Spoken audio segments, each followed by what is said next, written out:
और मैं आपको एक और चीज कह दूं, जब मोदी सरकार एश्योर्ड थी अपनी ताकत की, they had come with a thumping 2/3 majority के साथ वो 2 टर्म तकरीबन उन्होंने निकाली है, फुल मेजोरिटी बीजेपी के पास थी, कोई उनको आउटसाइड एनडीए सपोर्ट की जरूरत नहीं थी। तब उनमें शायद ये ज्यादा था कि छोटा मोटा हम पाकिस्तान को सीज फायर दे सकते हैं। I am afraid that margin is now gone.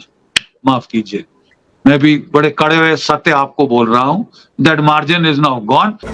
इनको बहुत जरूरत है सर, इनको डोज मिलनी चाहिए। और मैं तो एक और बात कहता हूं मोदी जी आपसे आज, सर इनकी डोज इनके गुनाहों के हिसाब से नहीं मिलनी चाहिए। ये गुनाह करें ना करें, उनको डोज मिलनी चाहिए। चीन हमको बेवजह हम समझते हैं तंग कर रहा है, लद्दाख के अंदर हमको पुश करने की कोशिश कर रहा है, तो देन उसका हमारे एडमिरल्स ने बहुत अच्छा तोड़ बताया कि हम सिर्फ हिमालय में क्यों लड़े। सारी उनकी लाइन ऑफ कम्युनिकेशन हमारी 10 डिग्री चैनल से होके जाती है साहब। अंडमान निकोबार में हमारा बड़ा भारी बेस है, हम चाहें तो मलक्का को बंद करके लेने के देने करा सकते हैं। वो बोलते हैं साहब उल्टे बांस बरेली पहुंचा सकते हैं। इनके पास इतने आतंकी मटेरियल भरा हुआ है पाकिस्तान के पास, they can keep on sending into, they have an endless supply. उनके लिए तो दे आर लाइक डिस्पोजेबल, जो कहते हैं नैपकिन होती है जिससे हम हाथ पहुंचते हैं, they are like disposable napkin for them. इनको कोई फर्क नहीं पड़ता, उनके पीछे कोई रोने वाला नहीं है। वो तो कहेंगे वो जन्नत चला गया 72 हूरों के पास। दोस्तों, कल जब मोदी जी अपने 3rd टर्म के लिए ओथ ले रहे थे, आपको मालूम है ना हमारे श्रद्धालु जनों के ऊपर कितना टेररिस्ट अटैक हुआ है, जिसमें से 10 लोग बेचारे जान से चले गए हैं। दोस्तों, ये पाकिस्तान की हरकत है। और आप एक बात समझ लीजिए दोस्तों, मोदी जी के बारे में जो लोग कह रहे हैं ना, उनकी गलत फहमी है। ये मोदी जी इस वक्त बहुत खतरनाक होकर आने वाले हैं। तो आपको मैं बता चुका हूँ पहले भी, और मैं आज भी आपको कह रहा हूँ, मोदी जी छोड़ने वाले नहीं है दोस्तों। पाकिस्तान जितना मर्जी इनसे हाथ पैर जोड़ ले और पीठ में छुरा घोप ले, पूरी दुनिया जान चुकी है। और मोदी जी तो बहुत समझदार आदमी, उनको पता है कि पाकिस्तान है ही ऐसा। पाकिस्तान को दोस्तों अगले 5 साल के अंदर मिट्टी में मिला देंगे, देख लीजिएगा मोदी जी। उनका खाना पीना रसद सब बंद हो जाएगा, जो छुटपुट कहीं से आता था वो भी बंद हो जाएगा। ये अपनी मौत खुद मर जाएंगे दोस्तों। अब मोदी जी के जितने रास्ते बचे हुए हैं वो भी बंद करेंगे, देखते जाइएगा आप। और वैसे इन्होंने कोई पंगा लेने की कोशिश की तो बात ही अलग है। हम तो तैयार बैठे हैं कि ये कोई पंगा ले, कोई छेड़ाखानी करें। ये वैसी छेड़ाखानी करेंगे नहीं दोस्तों। चीन का हमने हाल क्या कर रखा है ये आपने सुन ही लिया है। जनरल बख्शी ने जो बात बताई है, आप सुनेंगे तो आपको तबीयत खुश हो जाएगी दोस्तों।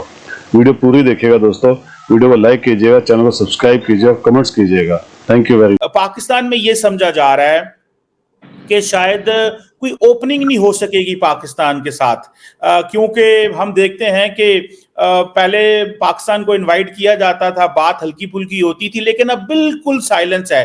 एक तो साइलेंस की वजह बताएं, क्यों इंडिया के अंदर साइलेंस है, और दूसरा ये बताएं क्या कोई बातचीत हो सकेगी पाकिस्तान के साथ?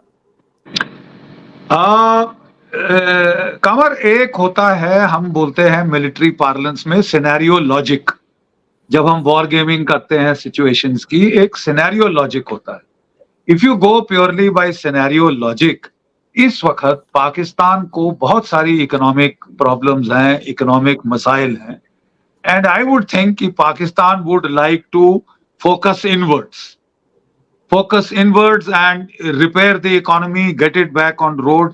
वो आपकी टॉप प्रायोरिटी होगी। We had thought that you would not be looking for picking up fights in the neighborhood, at least not with India.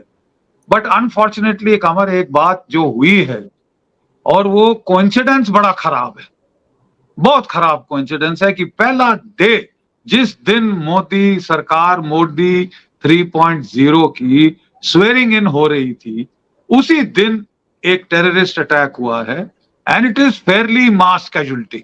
I am sorry, but बिल्कुल साफ तरीके से फौजी भाषा में अगर हम बात करें, it is not a good start, it is a very bad augury, it is a very bad augury. We had thought the scenario logic was that they would leave us alone, we would leave you alone. ठीक है ना, कि you are in economic trouble, 2 रोज की रोटी, पाकिस्तान की जनता को काफी प्रॉब्लम्स हैं, काफी मसाइल हैं। IMF भी प्राइसी एक्ट कर रहा है आपके साथ, चीन ने खास मदद नहीं करी है रीशेड्यूलिंग ऑफ लोन्स में। So this is a time when we thought the Pakistani state, the Pakistani polity would like to settle down and not provoke or poke India in the eye. ये जो टाइमिंग है ये बड़ी गलत है. You poke India in the eye, you poke Modi 3.0 in the eye कि साहब जिस दिन आपकी स्वेरिंग होती है ये लो साहब एक तोहफा हमारी तरफ से. You know, it amounts to that. And that unfortunately can, I'm afraid the way they have started meant तो नहीं, ये तो bend हो रहा है साहब. आपको क्या लगता है ग्लोबल साउथ का लीडर नरेंद्र मोदी और भारत बनना चाहता है? आप तमाम छोटे ममालिक को तो इनवाइट करते हैं, आप कहते हैं मालदीव भी आ जाए, श्रीलंका भी आ जाए, नेपाल भी आ जाए, भूटान भी आ जाए, बांग्लादेश बड़ी रियासत है. आपको अगर वाकई ही लीडर बनना है तो आपको नहीं लगता आपको पाकिस्तान से बात करनी पड़ेगी? इतना बड़ा आपका नेबर है, आप अपने दो बड़े नेबर से बात नहीं करना चाहते और आपने अपना जो डायरेक्शन है वो इंडियन ओशन की तरफ कर दी हुई है कि भाई अब हमने इधर देखना ही नहीं है, आप समझते हैं ये हमारे नेबर ही कोई नहीं है. तो जो छोटे रियासतें उधर आप ध्यान कर रहे हो, आपको लगता है कि आप अपनी रिट इस तरह एस्टैब्लिश कर पाओगे जब तक आप पाकिस्तान और चाइना के साथ सही तरह बात नहीं करते? आप अपनी रिट एस्टैब्लिश कर सकते हैं जनरल साहब?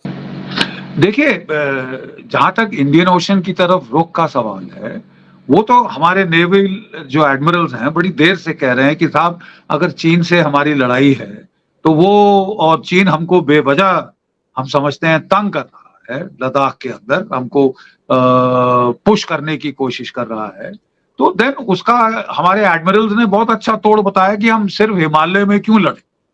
सारी उनकी लाइन ऑफ कम्युनिकेशन हमारी 10 डिग्री चैनल से होके जाती है साहब. अंडमान निकोबार में हमारा बड़ा भारी बेस है, हम चाहें तो मलक्का को बंद करके लेने के देने करा सकते हैं. वो बोलते हैं साहब उल्टे बांस बरेली पहुंचा सकते हैं. लेकिन इसलिए वो थोड़ा रुख हमारा इंडियन ओशन की तरफ है, स्ट्रेंथनिंग द इंडियन नेवी की तरफ है. हमारे भी 3 एयरक्राफ्ट कैरियर हो जाएंगे, 3 न्यूक्लियर सबमरीन्स हो गई हैं.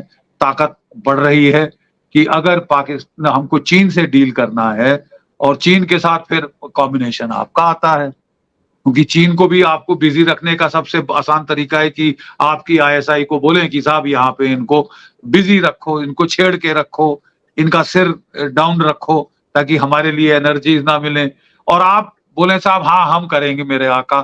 देखिए मैं यूक्रेन का एग्जांपल देता हूँ. नहीं एक minute, you must allow me this. आप यूक्रेन का हाल देखिए. दैट इज वन कंट्री जिसने अपनी टेरिटरी को तकरीबन रेंट आउट किया अमेरिका के लिए, नेटो के लिए. हाँ जनाब हम रूस की आंख में उंगली करेंगे, we will poke the Russian bear in the eye. कोई बात नहीं साहब, आप हमको मदद दो, हम लड़ लेंगे इनसे. वो भी बड़े खुश हैं, वो कह रहे हैं ठीक है we will fight Russia to the last Ukrainian. क्या हाल हुआ है यूक्रेन का, और रेंटिंग आउट इट्स टेरिटरी. कोई शहर नहीं साहब खड़ा है वहां पे, सारी इमारतें खंडर हो गई हैं, खलास हो गई है, पावर इंफ्रास्ट्रक्चर खत्म हो गया है, लाखों की तादाद में लोग शहीद हुए हैं. तो साहब इसका मतलब जो लेसन लर्न्ड है कि focus on your own national interest, don't worry about promoting the national interest of either America और चाइना. और मैं आपको एक और चीज कह दूं, जब मोदी सरकार एश्योर्ड थी अपनी ताकत की, they had come with a thumping 2/3 majority के साथ वो 2 टर्म तकरीबन उन्होंने निकाली है. फुल मेजॉरिटी बीजेपी के पास थी, कोई उनको आउटसाइड एनडीए सपोर्ट की जरूरत नहीं थी. तब उनमें शायद ये ज्यादा था कि छोटा मोटा हम पाकिस्तान को सीज फायर दे सकते हैं. I am afraid that margin is now gone. माफ कीजिए, मैं भी बड़े कड़े हुए सत्य आपको बोल रहा हूं. That margin is now gone. No government can afford to take a slap like this and do nothing.